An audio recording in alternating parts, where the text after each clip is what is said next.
오늘은 사도행전 2장의 뒷부분의 말씀을 가지고 기름 부음 받은 자라는 제목으로 함께 말씀을 나누기 원합니다. 아메리칸 드림이라는 말을 아시죠? 미국이라는 나라는 누구에게나 기회가 있고 성실하게 일하면 모두 잘 살 수 있다고 생각하는, 또 행복할 수 있다고 생각하는 어떤 그 미국의 상징적인 말이죠. 그런데 이 아메리칸 드림에 어두운 면이 있는데요. 돈이 많고 어떤 유명해지는 어떤 그 상류층에 올라가는 것이 꿈을 이룬 것이라고 착각하면서 어떤 모습 자체를 우리의 꿈이라고 생각한다는 것입니다. 이러한 아메리칸 드림의 어두운 모습을 잘 보여주는 소설 중에 위대한 개츠비라고 하는 소설이 있습니다. 읽어보신 분도 계실 텐데요. 이 소설은 1920년대에 출판되었고 또 1920년대를 배경으로 합니다. 아시는 것처럼 1920년대는 미국이 정말로 물질로 풍성했던 때고요. 무엇이든지 다 할 수 있다고 생각했던 때입니다. 사실 100년이 지난 지금도 미국에 좀 그런 게 있지만, 소설의 주인공인 개츠비라는 인물은 원래 어릴 때는 불행하고 어렵게 자랐지만 참 열심히 살아서, 물론 좀 잘못된 방법도 동원하지만 미국의 상류 사회에 들어가려고 했고 어느 정도는 그 원하는 성공과 또 거기 이제 사랑을 이루는 것도 나오는데 좀 이룬 것처럼 보입니다. 하지만 소설은 미국의 이 상류 사회라는 것이 벌써 100년 전부터 얼마나 탐욕스럽고 타락했는지를 보여주고요. 그 어떤 자신의 꿈을, 무엇인가 그 높은 곳에 올라가려고 하는 꿈을 쫓았던 주인공 역시 결국은 실패하고 죽게 되죠. 소설의 마지막에 장례식에는, 그가 죽은 장례식에는 거의 아무도 오지 않습니다. 그 관계가 없었던 그 아버지만 찾아오게 되는데요. 소설은 곳곳에서 그 아메리칸 드림이라고 하는 꿈이 얼마나 허망한지를 계속 보여줍니다. 마치 풍요로운 그 1920년대를 바로 지나고 나서 미국의 1930년대 대공황이라고 하죠. 경제적으로 크게 어려움이 오는 것과 같겠습니다. 더 많이 가진 모습이 꿈을 이룬 것이라고 생각하며 상대적으로 그렇지 못한 내 자신은 불행하다고 여기는 거죠. 그래서 이제 아메리칸 드림은 몇 사람들만 이루는 것이고 다 거기에 컴플렉스를, 그런 어떤 겉모습만을 계속 쫓아가는 것입니다.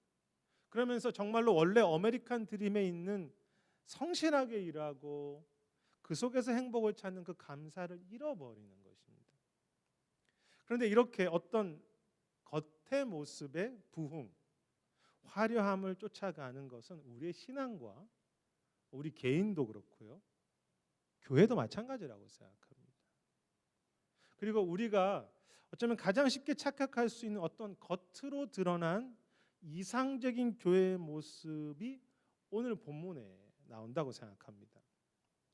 오늘 2장의 모습은 너무 잘 아시는 것처럼 당시 교회는 성령이 충만했고 사람들이 계속 구원을 받았으며 말씀과 기도에 집중했습니다. 그리고 서로 이제 물건을 막 나누면서 서로 정말 사랑하는 공동체였다고 본문은 기록하고 있습니다. 너무 귀한 모습이죠. 그래서 우리는 말합니다. 이러한 초대교회로 돌아갑시다. 그리고 주님, 이러한 부흥을 주옵소서. 물론 그런 소망과 기도는 참 필요하기도 하고 또 소중하다고 생각합니다. 그런데요, 사도행전을 계속 살펴보면 이 2장의 부흥과 똑같은 모습은 다시 나타나지 않는 것을 보게 됩니다. 물론 조금 비슷한 어떤 모습, 교회의 모습이 등장하지만 똑같은 교회의 아름다운 모습은 사도행전에 다시 나타나지 않습니다. 아니, 오히려 학자들이 말하는 것처럼 이 사도행전 2장에 있는 초대교회 안에는 수많은 문제들이 있었다는 거죠. 곧 드러납니다. 사도행전 읽어가면요, 막 사도들을 속이는 거짓말이 나오고 서로 분열이 있고요. 교회는 어떤 계속 고난 가운데 들어가는 것을 보게 됩니다. 이런 아름다운 모습이 다시 나타나지 않습니다. 그러므로 오늘 이 본문 2장은 우리들에게 이러한 마치 아메리칸 드림의 겉모습을 꿈꾸는 것처럼 이런 똑같은 모습을 꿈꾸며 그런 아름다운 부흥의 겉모습만을 소망하라고 우리에게 주신 말씀은 아닐 것입니다. 만약 그랬다면 계속 그런 모습이 드러나야 되겠죠. 근데 그런 모습이 없다는 것은 무엇인가 우리에게 오히려 교회의 불완전함을 인정하고 정말로 그 가운데 우리가 붙잡아야 할 부흥의 어떤 원리라고 할까요? 그 사도행전 2장에서 말하고 하려는 핵심을 무엇인지 우리에게 보여주는 말씀이라고 할 수 있겠죠. 그 원리와 핵심이 무엇입니까? 한마디로 요약하면 오늘 설교 제목입니다. 기름 부음 받은 자로 살아가는 삶을 사는 것이 2장에서 우리들에게 전해주고 있는 메시지이죠.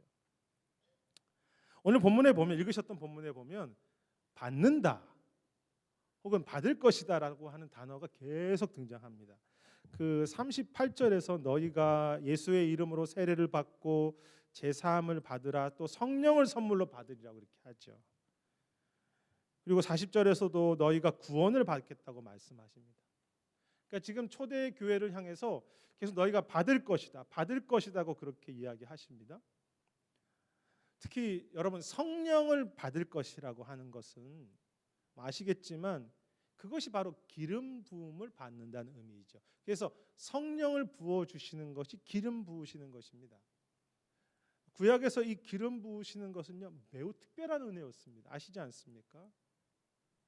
매우 특별한 사람들에게만 주신 은혜였는데 기름 부으심이. 그런데 하나님께서 이 초대 교회에게 그러한 특별한 은혜를 주시면서 한 사람 한 사람이 그 특별한 기름 부으심을 받은 자로 세워졌다는 것이죠.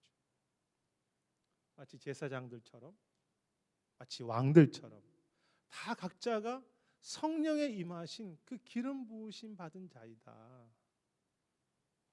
그래서 그 사람들이 어떻게 합니까? 그 약속을 받고 41절과 42절에 보면 그들이 정말로 그 세례를 받음에 그들의 사도의 가르침을 받아서 그 기름 부음 받은 자로서 은혜를 사모했고요. 가르침을 받는 일과 서로 교제하는 일, 서로 떡을 떼며 기도하는 일에 힘썼다고 했습니다. 모이기를 힘썼고요. 기도하는 일에 힘썼습니다. 여기에 힘썼다는 것은 사모했다는 의미가 있거든요. 막 은혜가 없는데 하나님 은혜 주세요. 막 그렇게 힘쓴 것이 아닙니다.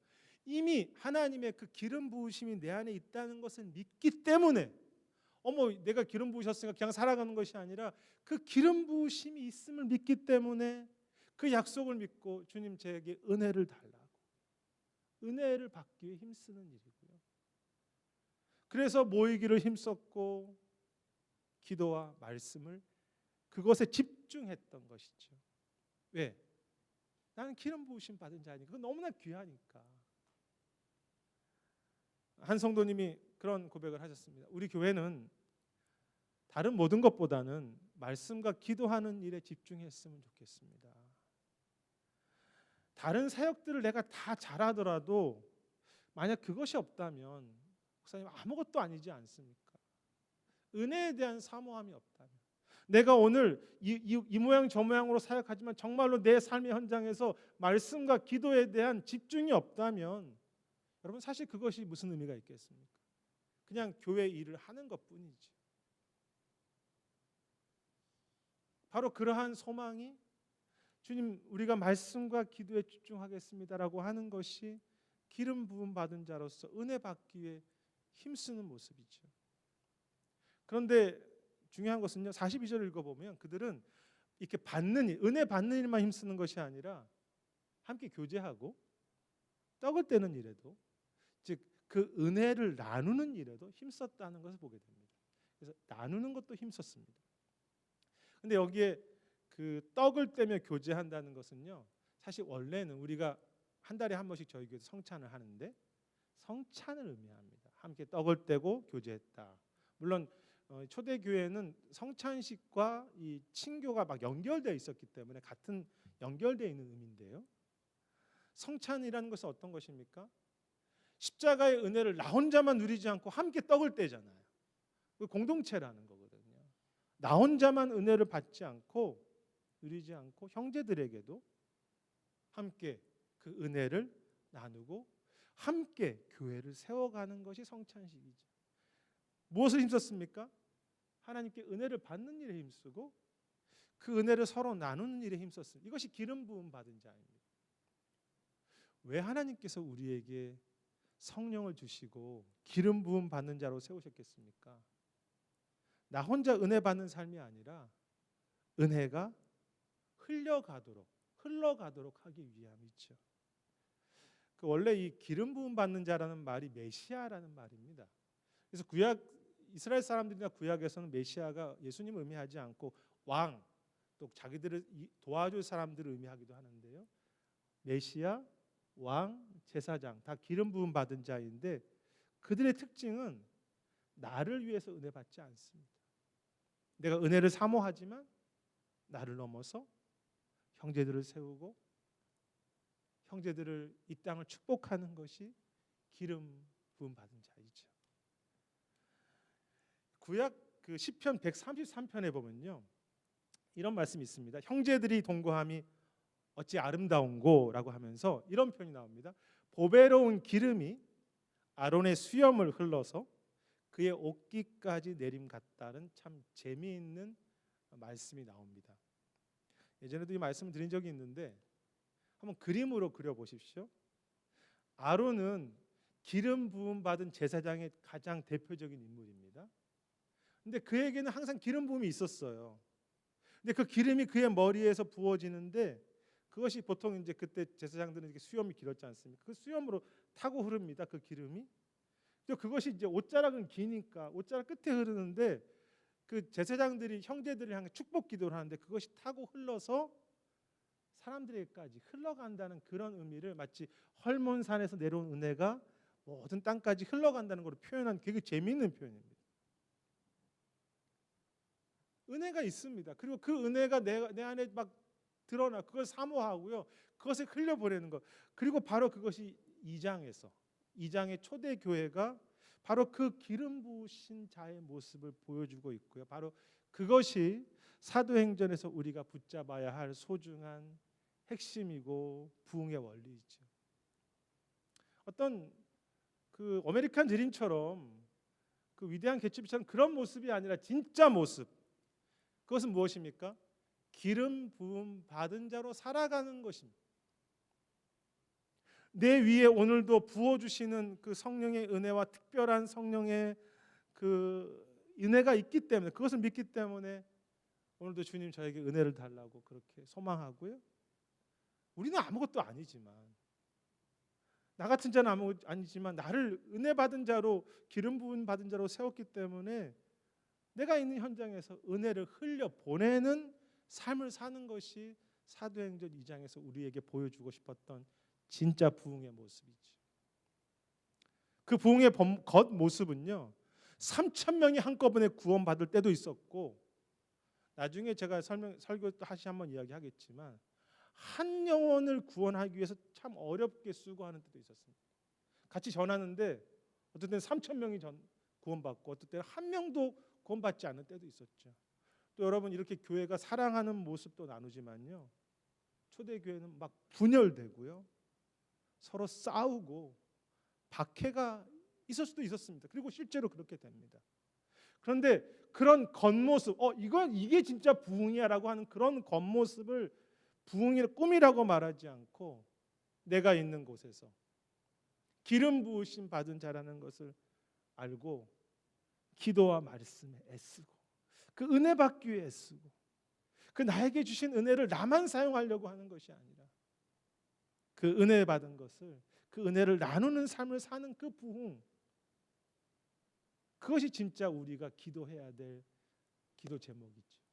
주님, 이런 부흥을 주시옵소서. 주님, 어떤 이상적인 모습, 그런 것을 내가 부러워하고 내가 상대적으로 내가 아메리칸 드림을 못 이뤘기 때문에 내가 그런 어떤 좌절한 그런 모습이 아니라 주님 왜 우리에게는 이런 교회의 모습이 없습니까? 라고 좌절하는 것이 아니라 왜 주님 나는 가진 것이 이렇게 없으라고 말하는 것이 아니라 그것이 내 삶이, 내 교회가 얼마나 특별한 은혜 받은 자인지, 내가 얼마나 다른 사람들과 비교해서가 아니라 그냥 주 앞에서 기름 부음 받은지를 깨닫고 그 기름 부음 받은 자의 사명으로서 깨어서 은혜를 사모하고 그것을 나누려고 살아가는 주님, 그 부흥을 주옵소서. 주님, 우리 교회가 그런 교회가 되게 하셔서 우리 모든 성도들이 말씀과 기도와 주 은혜를 사모하는 그런 영혼들 되게 하시고, 주님, 우리 모든 성도들이 내가 있는 곳에서 은혜 나누려고 섬기려고 애쓰게 하옵소서. 그 부흥을 주옵소서. 그것이 우리가 진짜 붙잡아야 할 것이죠. 한 유명한 여행 유튜버가 계신데요. 한국에서 아주 유명한 분인데 이제 코비드 때 6달 가량을 이 미국과 중미와 남미를 계속 세계를 여행하는 가운데 많이 지치게 됩니다. 이 사람이 혼자서 여행하니까. 그러다가 이제 마지막 저 아르헨티나 끝에서 자신은 더 이상 이제 못 하겠다고 이제 여행을 멈추는 장면에서 그런 이제 자기 고백을 영상에 담아서 마지막 장면 했던 걸 제가 인상 깊게 봤는데요. 이런 고백입니다. 사람들은 코비드 때문에 여행 가지 못하고 있기 때문에 자신처럼 이렇게 마음껏 세상을 여행하는 것을 너무 부러워한다고 했습니다. 그러겠죠. 뭐 코비드 때 나가지도 못했는데. 그런데 자신은 이렇게 여행을 하고 다니다 보니까 너무 외롭다고 했습니다. 그리고 오히려 한국에 있는 가족들과 친구들이 그립고 그들의 평범한 삶이 오히려 소중하게 여겨진다고 그렇게 고백을 합니다. 그러면서 참 이런 말을 해요. 자기나 인간은 언제나 내가 없는 것이 더 중요하다고 생각하면서 그 없는 것, 결핍된 것을, 그 부족한 것을 내가 갈망하고 그것을 얻는 것이 내 꿈을 이룬 것이라고 살아가는 것 같다고. 그 크리스찬도 아닌데 참 의미 있는 말을 합니다. 내가 없는 것을 꿈을 이루었다고 생각하면서 근데 정작 자신에게 소중한 것이 있다는 거죠. 참 아픈 것은 적지 않은 경우 그가 말했던 것처럼요. 우리 역시 우리 완벽한 사랑이 왜 우리 가정에는 없냐고. 왜 우리 자녀들은 이렇게 안 되냐고. 왜 우리 공동체는 이런 모습이 없냐고 그것을 꿈이라고 말하면서 혹은 나의 삶이 너무 부족하다고 그래서 아파하면서 열등감을 느끼면서 내가 얼마나 존귀한 기름 부음 받은 자이고 우리 교회가 주님이 세우신 얼마나 소중한 공동체인지 잃어버리고 산다는 것이죠. 우리 가정이 얼마나 주님의 복된 가정인지 놓치고 산다는 것이죠. 이것 부족하고 저것 부족하다고 해서. 그래서 다시 오늘 이 말씀 앞에 부흥의 겉모습이 아니라 부흥의 핵심을 붙잡고 다시 좀 회개하기 원하는 거예요. 주님, 제가 왜 이렇게 진정한 감사와 진정한 내 사명을 잃어버리고 있는지, 그리고 다시 그 기름 부음 받은 자로서 주님, 제가 회개합니다. 제 삶을 회개합니다. 그러면서 그 기름 부으신 자의 삶으로 이 말씀 앞에 돌아가기 원하는 것입니다. 사랑하는 여러분, 우리 모두는, 우리 교회는 정말 하나님의 특별한 은혜와 성령의 부으심이 있는 그런 기름 부으신 자입니다. 기름 부으신 교회이지요. 그런데 그렇게 기름 부으신 것도 너무나 감사한데요. 오늘 본문은 기름 부음 받은 자로 살아갈 때, 그 기름 부음 받은 자가 얼마나 내 삶의 귀한지를 잡고 살아갈 때 주시는 약속을 보여주시는데요. 하나님은 이 기름 부음 받은 자에게, 정확하게 말하면 기름 부음 받은 자로 살아가려고 하는 자들에게 예전에는 없었던 전혀, 그러니까 작년의 은혜가 아니고요, 전혀 새로운 은혜와 구원을 주시는 것을 보게 됩니다. 사실 이제 이것이 약속이기도 하죠. 오늘 본문 47절에 한번 보시면 이렇게 표현이 있습니다. 하나님을 찬미하며 온 백성에게 칭송을 받으니 주께서 구원받는 사람을 날마다 더하게 하셨다고 했습니다. 참 귀한 말씀이죠. 날마다 더하게 하시고 온 백성에게 칭송을 받게 하셨다. 근데 여기에 칭송을 받는다는 것은요, 만약에 5천호가 있다면 5천호가 너무 착하고 잘해서 사람들이 칭찬했다는 그런 의미와는 조금 다릅니다. 여기에 칭송이라는 단어의 히브리어는요, 카리스라는 단어인데 은혜를 의미합니다. 즉 이런 것입니다. 하나님께서 그들에게 계속 은혜를 주셔서 백성들에게 사랑을 받도록 하셨다는 의미가 이 세상에서 칭송을 받았다는 의미가 있습니다. 기억하십니까? 예수님이 자라면서 사람들에게 칭찬을 얻습니다. 그것이 하나님의 은혜였죠. 사무엘도 그렇고요, 에스더도 그랬고 다니엘도 은혜를 입었다는 표현이 자주 나옵니다. 사랑받았다는 표현인데요, 제가 참 좋아하는 기도 제목입니다. 저 자신에게도 그렇게 기도하기 원하고 또 우리 자녀들이나 성도들에게도 주님, 사랑받는 자가 되게 하옵소서. 한 번만 사랑받는 것이 아닙니다. 그건 기도가 아니죠. 주님, 내가 가는 곳곳마다 예전에는 없었던 새로운 은혜를 입게 하시고 또 예전에는 경험하지 못했던 새로운 존중과 사랑을 받게 해 주시옵소서라는 그런 기도 제목이죠. 주님이 그 일을 하신, 그것이 그 약속입니다. 계속 그 초대교회 가는 곳곳마다 사랑받게 하시고 또 사랑받게 하셨습니다. 또한 주님께서 이렇게 하셨다고 하지 않습니까? 구원받는 자가 날마다 더 하신다고 했습니다. 이 날마다라는 단어 역시 한 번이 아니라 계속 우리 삶 속에 또 새로운 구원을, 또 새로운 역사를 날마다니까 주신다는 의미가 되겠죠. 은혜도 새롭게 주시고 계속 받게 하시고 사랑받게 하시고 구원도 계속 날마다 그들에게 이루십니다. 그것이 그 기름 부음 받은 자로 살아가는 사람들에게 주신 공통된 약속이죠. 그런데 사도행전을 보면 주님께서 사랑받게 하시고 구원을 주시는 모습이 다 달랐습니다. 상황이 더 어려워지는 경우도 많았습니다. 여러분, 교회와 사도들은요, 사랑받은 것이 아니라 미움을 받고 돌을 맞고 순교하지 않습니까? 사랑받았다는 말이 적용되지 않는 것처럼 보입니다. 또한 앞에서 잠깐 언급했지만 사도행전이 갈수록 사도들이 막 전도에 실패하기도 합니다.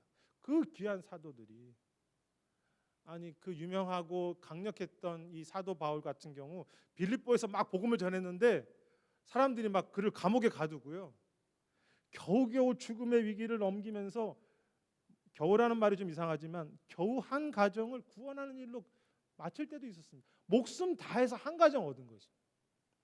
아니 어떤 경우는 한 번 설교했는데 3,000명이 들어왔는데, 어떤 경우는 내가 정말 목숨을 다해서 막 매를 맞고 감옥에 갇혔는데 딱 한 가정 구원합니다.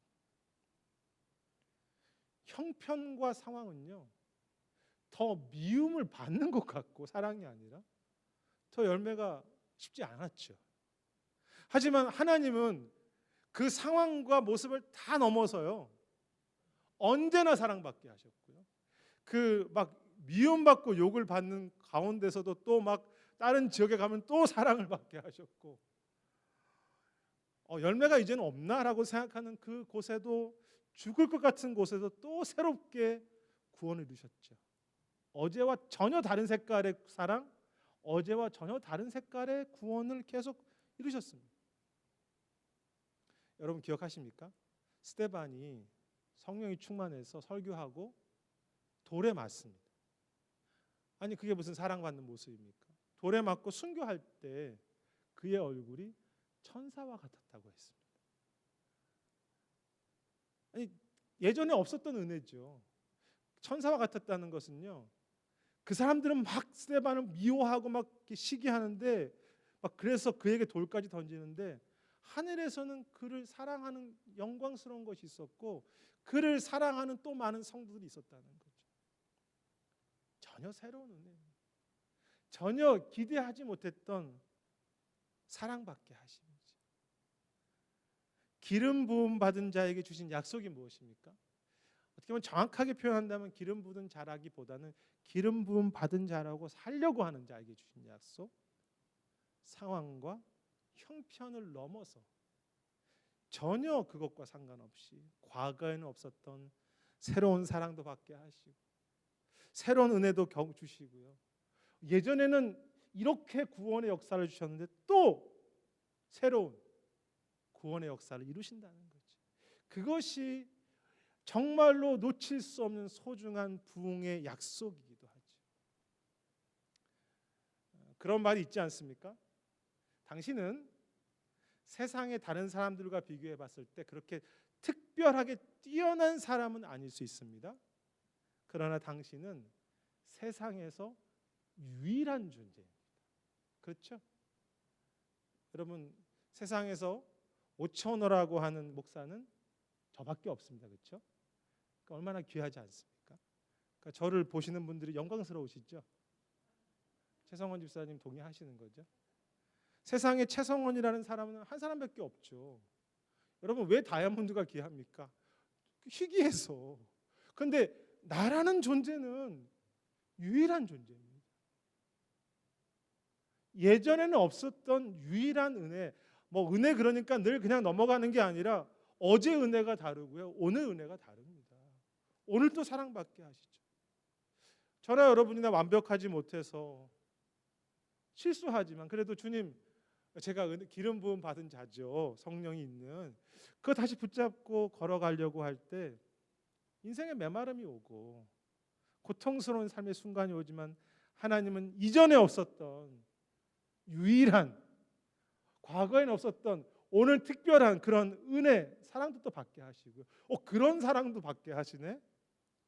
정말로 내가 기름 부음 받은 자로서 당당하게 비교하지 않고 다른 사람들과 그렇게 살아가려고 할 때 과거에는 없었던 하나님이 또 우리에게 이런 구원의 역사도 주시는군요. 이런 간증도 주시는군요. 그렇게 주시는 거죠. 아멘이시죠. 사랑도 받게 하시고요, 구원의 은혜도 주실 것입니다.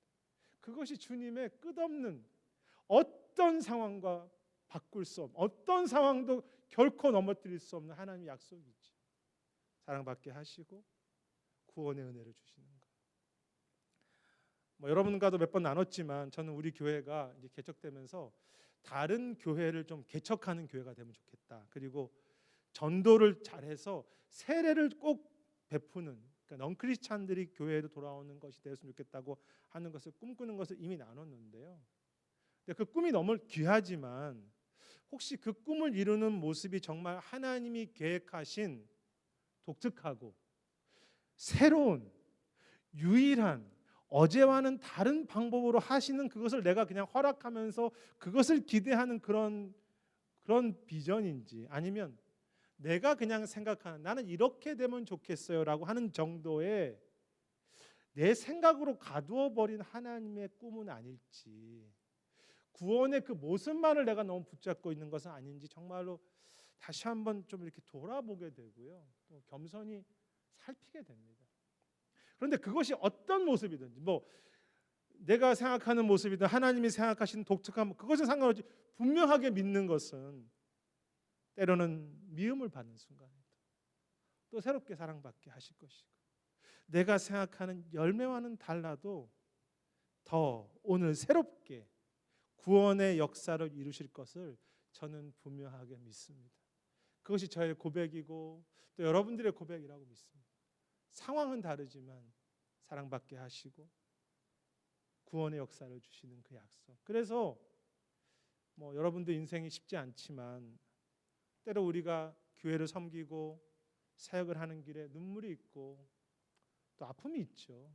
또 앞길을 보면서 우리는 어떻게 될 것인가라는 두려움의 길이기도 하지만 성령의 기름 부으심 받은 그런 자에게 주시는 그 기쁨, 또 좀 담대함, 또 그 행복, 그 자유, 또 감사를 경험해 가는 것이 이 주님을 섬겨가는 길이 아닌가. 우리가 그 중심만 놓치지 않는다면, 은혜 받기 소망하고 은혜를 나누려고 한다면 언제나 이 기름 부음 받은 자에게 주시는 이 약속의 풍성함이 늘 누리게 있는 것이죠. 18세기에 미국의 대각성 운동이 있었습니다. 그 부흥 운동이 있었죠. 여러 사람들이 관련돼 있었는데 그 부흥과 함께 섬겼는데 조지 위필더라고 하는 목사님이 계십니다. 그가 설교할 때는요, 정말로 수많은 사람들이 와서 회개하고 막 부흥의 은혜로 막 변화가 있었습니다. 그런데 그의 삶에 대한 책을 이제 이번 주에 다시 보면서 그가 얼마나 자주 미움을 당했고 때로는 설교할 기회를 잃어버렸고 외롭게 설교했는지가 여러 군데 나옵니다. 아니 가장 역사 속에서 가장 귀한 부흥을 경험했던 사람이지만 그의 삶의 부흥의 모습은 너무 달랐고요. 어려움이 계속 그의 삶에 다가왔습니다. 그럼에도 그는 끝까지 책에 보면 끝까지 변함없이 하나님을 섬겼다고 했는데요. 그가 그렇게 끝까지 할 수 있었던 이유를 다른 목회자들이나 이 설교 때 쓰면서 그것을 자신이 표현한 것이 은혜의 교리라는 표현을 씁니다. 쉽게 말하면 은혜가 있기 때문에 자기는 그렇게 했다는 거죠. 그가 다른 목회자들에게 이렇게 부탁합니다. 은혜에 대해서. 사랑하는 동역자 여러분, 영원전부터 우리를 택하신 주님의 사랑들을 그 사랑을 성도들의 마음에 심어주십시오. 제발 부탁합니다. 모든 것에 넘치는 주님의 그 은혜의 풍요함이 얼마나 크시다는 것을 한밤중이 될 때까지 이야기하십시오. 제발 부탁합니다. 그들의 영혼을 위해서, 성도들의 영혼을 위해서 하나님이 얼마나 사랑하셨고 어떤 일을 하셨는지, 그리고 얼마나 지금도 하늘에서 그 영혼을 붙잡고 기도하고 계시는지 꼭 말씀해 주십시오. 온 마음을 다해서 그 은혜를 말하십시오. 제발 부탁합니다. 그분이 우리를 얼마나 사랑하시는지, 얼마나 은혜로 우리를 이끄시는지 사람들이 보게 하십시오.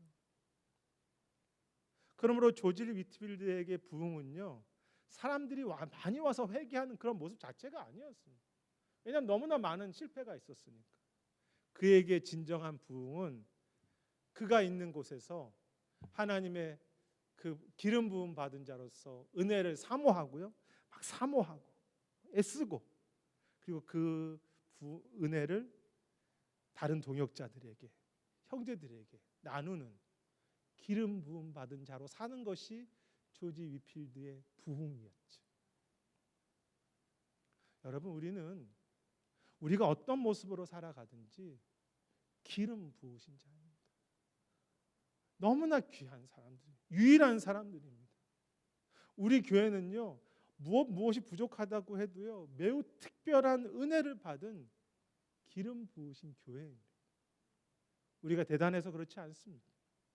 주님의 사랑 때문에, 주의 은혜 때문에 성령을 부으셨던 것처럼 십자가의 그 보혈 때문에 성령의 은혜도 부으시고 말씀도 주시고 은혜도 주시고 사랑도 주시고 동행하시고 임재도 주시고 주의 보혈이 부어진 그런 다 왕이시고 제사장이고 선지자들이죠.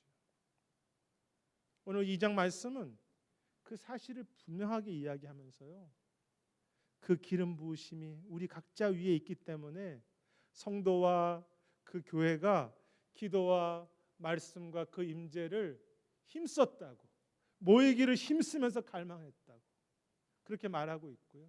기름 부으신 자들이기 때문에 서로 떡을 떼는 가운데 은혜가 흘러가고 있었다고, 그들을 통해서 세상과 이웃과 교회를 세우는 그 부흥에 대해서 오늘 2장이 말씀하고 있습니다. 비록 아마 그럴 것입니다. 저나 여러분의 삶이 쉽지는 않을 것입니다. 또 교회는 고난도 있겠죠. 수많은 어려움과 새로운 도전이 있겠지만요, 주님은 예전에 없었던 유일한 매우 특별한 새로운 그 은혜를 주셔서 또다시 사랑받게 하실 것이고, 여러분들이 가는 곳에 사랑받게 하실 것이고, 어떤 상황이 있어도 이 시대는 지금 기독교가 메말라서 하는 순간에도 우리가 다른 영혼을 살리고 다음 세대를 세우고 다른 교회를 개척해가는 그 유일한, 우리의 생각과는 전혀 다르겠지만 주님의 매우 특별하고 새롭고 또 귀한 유일한 방법으로 그 구원을, 새로운 구원을 끝까지 멈추지 않고 이루어 가실 것입니다. 그것이 우리를 향한 하나님의 소중한 약속이지요. 주 앞에 서는 날까지 이 참 부흥의 말씀, 부흥의 핵심을 붙잡고 기름 부음 받은 자로 사는 그 행복, 참 그게 진짜 그 위대한 개츠비에서 진짜 이제 그 위대한이란 단어가 붙은 것은 어떻게 보면 조금 비꼬는 것도 있고 위대하지도 않은데, 근데 그렇게 살아가려고 하는 것이 참 안쓰럽다. 그래서 위대함이라는 말을 나중에 이제 소설의 또 다른 주인공이 이렇게 붙여주지 않습니까? 그런 겉모습이 아니라 오늘 내가 있는 곳에서 기름 부음 받은 자로서 살아가는 진짜 위대한 사람들, 진짜 부흥의 사람들, 그 사랑과 은혜를 누려가는 참 이게 진짜 꿈 있는 교회야, 비전 있는 교회라고 할 수 있는 기름 부음 받은 자의 비전으로 살아가시는 그런 저와 여러분들이 되시기를, 그런 가정이 되기를 주의 이름으로 축원하겠습니다.